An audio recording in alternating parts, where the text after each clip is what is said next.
Weapon durability systems aren't fun. They're not fun.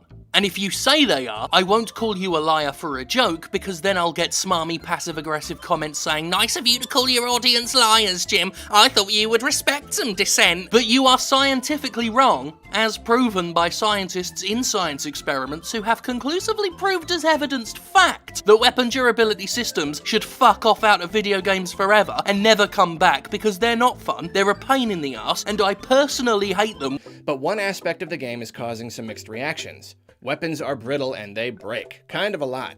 It's understandable that a lot of people would find this annoying, but I'm going to tell you why I think it's a stroke of expert game design and how it's helped me tremendously in my Hyrule adventure. The Legend of Zelda Breath of the Wild is the obvious catalyst for this week's discussion, and while I'll be focusing on this as one of the more egregious examples, it is of course far from the only video game that seems to think there's some merit to pretending swords designed specifically for hitting things break after 5 minutes of hitting things. Now, I'm not going to say that I'm certain this is a 100% flawless system. There very well may be a better way to do this, I just don't know yet. I've only explored about a third of the map, and I haven't even beaten any temples yet, so there could be any number of factors that make me think, yeah, they could have done it this way, or they should have tweaked this one tiny thing.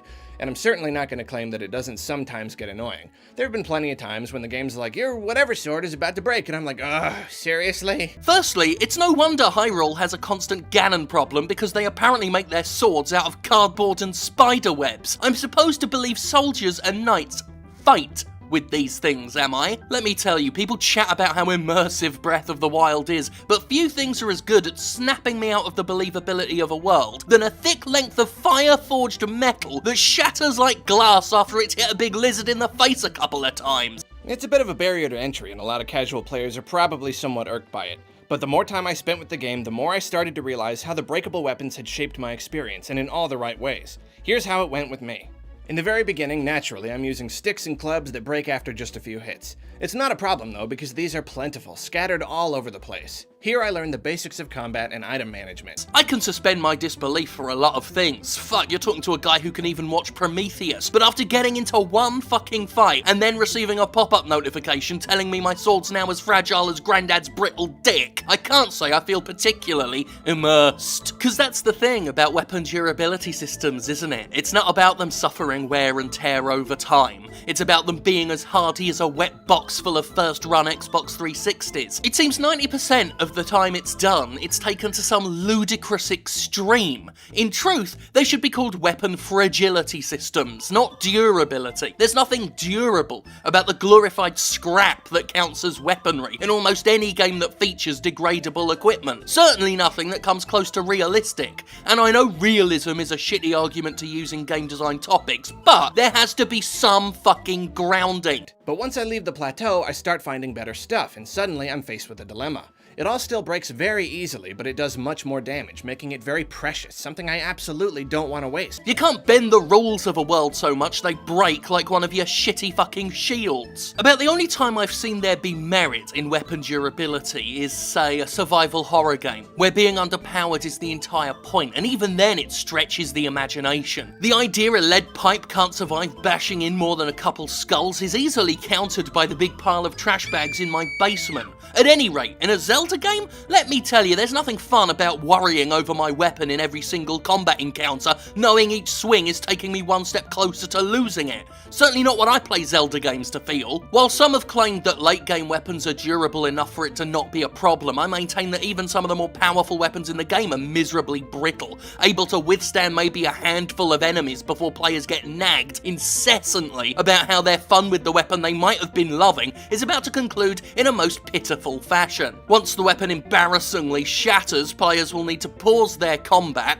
which is always something you want players to do as a designer, and select a new weapon to irreparably damage. Either that, or scrabble for something on the ground, even if it's one of the hundreds of shitty little clubs that will be thrust upon Link, right up until the end of the game. This essentially forces me to rethink how to approach battles. Combined with the fact that I take damage easily and have to manually recover my own hearts, it encourages me to find other ways to kill baddies. I'm led naturally through simple necessity into exploring the game's other mechanics. If battling were just as hard, but I had a sword that didn't break, or if they all took a lot longer to break, I would have just gotten better at fighting and left it at that. I'm Link, I'm a swordsman. Got a problem? Kill it with a sword, that's what Link does. Weapon durability in Zelda has been defended as the game forcing you to use variety, which has become the default defense of pretty much any criticism anybody dares have about the latest precious princeling of the video game world. I don't know about you, but rarely do I think being forced to do something is a positive, especially in a game that touts freedom and versatility as big selling points. But instead, now stealth isn't just some slightly novel mechanic you use so a moblin doesn't set you on fire and throw you in jail. It's a feature I want to use all the time. Sneaking means I can better control the tide of battle. I can pick off sentries and get a lay of the land and even sneak strike, which deals the most damage with the fewest strikes.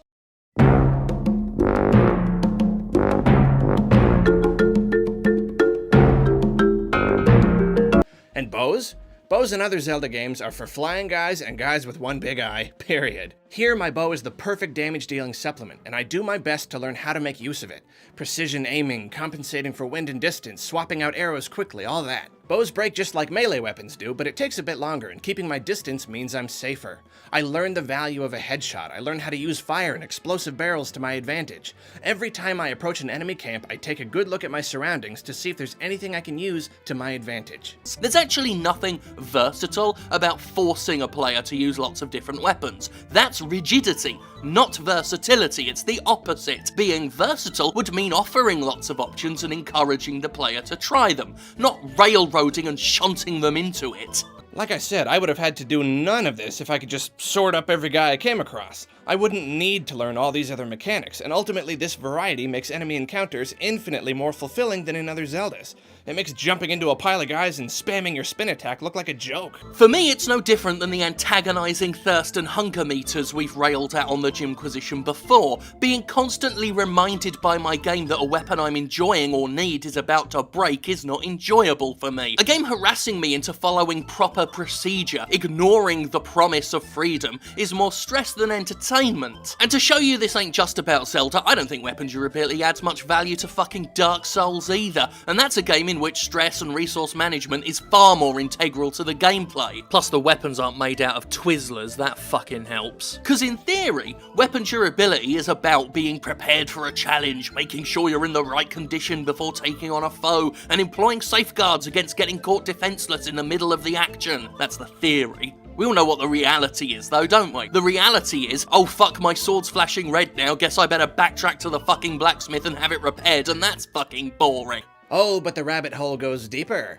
On top of encouraging variety in combat, this system also encourages variety in my weapon choices. In this game, I tend to favor one-handed stuff because I'm terrible at dodging and I need a shield if I'm going to avoid getting hit.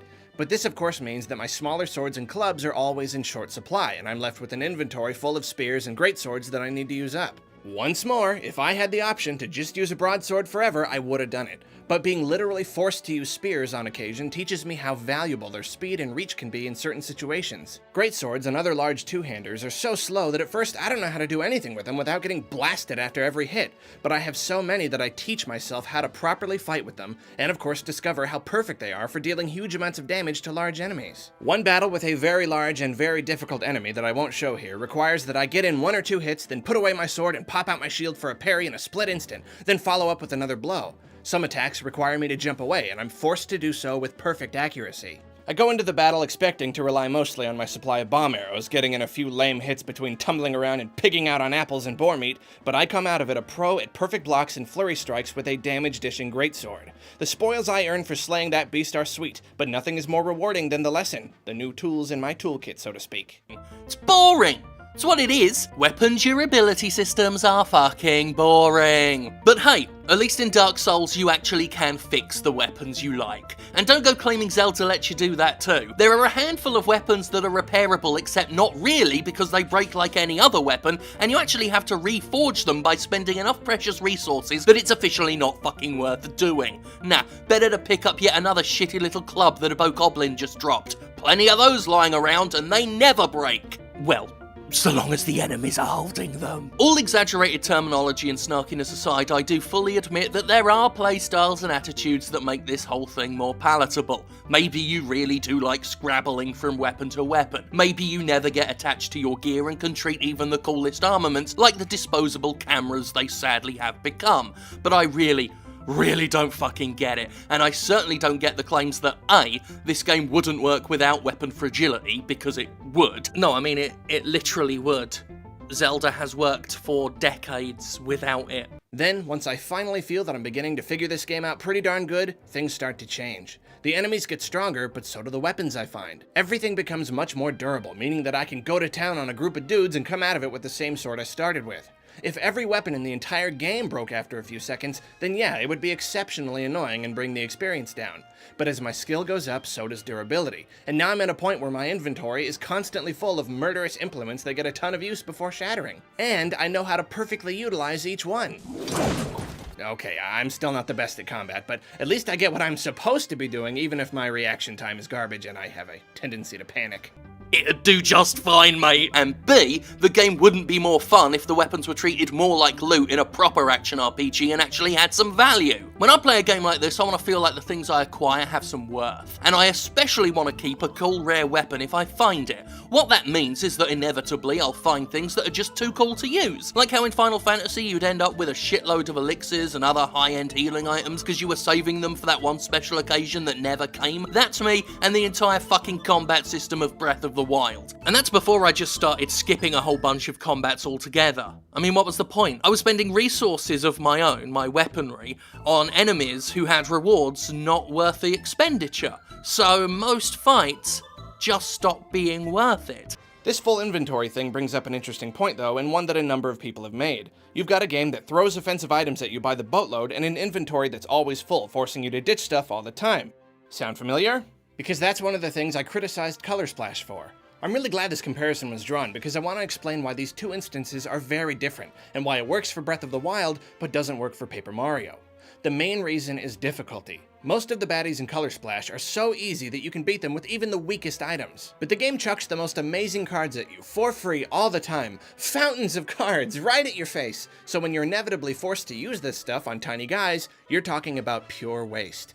When you consider that every weapon held by an enemy can be picked up, you do indeed have a very heavy stream of resources, and of course they get used up just like cards do. But the biggest difference is that battle is not easy. You can have the hugest, nastiest weapon and you'll still get your clock cleaned if you don't know how to properly use it. Enemies have a lot of health and they know how to fight. Plus, the stuff they drop will often be on the weaker end of the scale. If you want better drops, you have to face tougher enemies, and the best loot will most often be found after completing challenges or discovering secrets. Me thanks, because it was really fucking hard work to get, and I don't want to waste it until I find a monster that's truly worthy of— What do you mean Ganon's dead and that's it, the game just ends? Oh, fuck you! I am firmly among those who believe that rather than encourage players to do anything, Breath of the Wild actively discourages players from using the best shit for fear of losing it on something trivial. A game full of weapons literally too good to use, subsequently turning the acquisition of gear into something uneventful, unexciting, and woefully unrewarding. Yay, I just got through this challenge and picked up a new axe. Can't wait for that to break and then for me to wonder, again, why the so-called legendary hero can't throw a fucking punch just once in his stupid pointy-eared fucking life. In other words, you've got to earn the really good stuff. Do I often have to throw stuff away as I did in Color Splash? Absolutely, and it can be a bummer chucking something awesome on the ground just because there's no room for it. But that really just means I've earned the ability to really go to town on monsters and not be quite as careful as I am. It also encourages me to hunt down more Koroks, i.e. more exploration. For a while I wished there was a way to store all the weapons I find somewhere, but I've realized that that would undermine this whole system. At least I can invest those in something I might get to keep and enjoy, like a fancy tiara, or a house, or a rubber fish helmet. Did you know you can get a house, by the way, in this game? You can get it from one of the most fabulous characters in the Zelda series. I could go back to not being careful or using variety in combat at all, because every time I broke all my stuff over a moblin's head, I could just warp back to my magic chest or whatever and top off my inventory again. The game throws a lot of goodies at you, but choosing what you keep around is part of the fun and the strategy. It places a bigger emphasis on using your noggin and being careful, and that's really what the game is all about. That's what makes it new and exciting versus Link's previous, often overly easy, and hardly strategic adventures. So the next time your Dragon Bone Boko Spear shatters on the chest of the sad sap who dropped it, you thank the game. You say, "Thank you, sir, may I have another?" Then you whip out your soldier's broadsword and pray that that breaks too, because that's the game making you stronger.